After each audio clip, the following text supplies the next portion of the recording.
మాజీ ఎమ్మెల్యే ఇక్కడ రైతులను కూడా తీసుకొని ధర్నా చేయడం జరిగింది.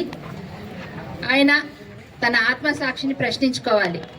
గతంలో తను ఎమ్మెల్యేగా ఉన్నప్పుడు ఏమాత్రం రైతుల మీద ప్రేమ ఉంది, రైతులకు నేను ఏం చేశాననేది ఆయన ప్రశ్నించుకోవాలి.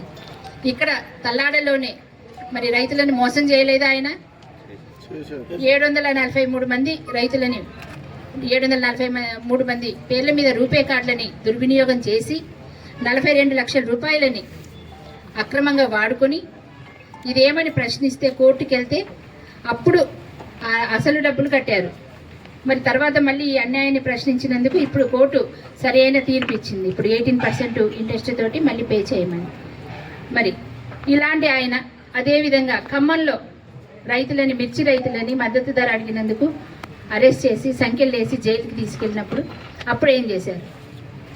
అలాగే బీఆర్ఎస్ 1 లక్షలోపు రుణమాఫీ కూడా సక్రమంగా చేయలేకపోయారు. 4 విడతల్లో సగం మందికి చేసి సగం మందికి వదిలేశారు. ఇలాంటప్పుడు లేని రైతుల మీద ప్రేమ ఇప్పుడు ఎలా వచ్చింది ఆయనకి? ఇదంతా ఎన్నికల స్టంట్ కాదా? ఎన్నికల ముందు వచ్చి హడావిడి చేయడం అనేది బీఆర్ఎస్ నాయకులకు బాగా అలవాటైంది. 15 సంవత్సరాలు కూడా కల్లిపొల్లి మాటలతో మభ్యపుచ్చుకుంటూ వచ్చారు మాజీ ఎమ్మెల్యే గారు. ఇకనైనా తన ధోరణి మార్చుకోవాలి.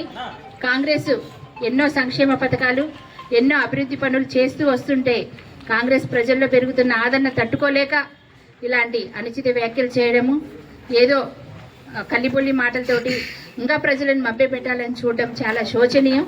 ఎందుకంటే గత ఎన్నికలు అసెంబ్లీ ఎన్నికల్లో చూసాము, అలాగే ఎంపీ ఎన్నికల్లో కూడా చూసాం. ప్రజలు మీకు తగిన గుణపాఠం చెప్పినా కూడా ఇంకా బీఆర్ఎస్ నాయకులు తీరు మార్చుకోకపోతే మాత్రం ఇంకా రాబోయే ఎన్నికల్లో కూడా ఘోర పరాజయం తప్పదు. మీకు నిజంగా రైతుల పట్ల కానీ ప్రజాభివృద్ధి పట్ల కానీ ప్రజా సంక్షేమం పట్ల కానీ ఏ మాత్రం చిత్తశుద్ధి ఉన్నా పాలనలో మాకు సహకరించండి. ఏదైనా ఉపయోగకరమైన సలహాలు సూచనలు ఇస్తే మేము అవి పాటించడానికి మాకు ఎటువంటి అబ్జెక్షన్ లేదు. అంతేగాని ఇట్లా అబద్ధాలు ప్రచారం చేసుకుంటూ మరి మా మీద బురద జల్లే ప్రయత్నం చేస్తూ కాంగ్రెస్ పార్టీ చేసే అభివృద్ధి పనులని మీరు విమర్శించడం మాత్రం అర్ధరహితం. మీ వ్యాఖ్యలను మీరు బేషరతుగా వెనక్కి తీసుకోవాలి. మరి ఇదే విధంగా పునరావృతం అయితే మాత్రం ప్రజలు ఎవరు క్షమించరండి.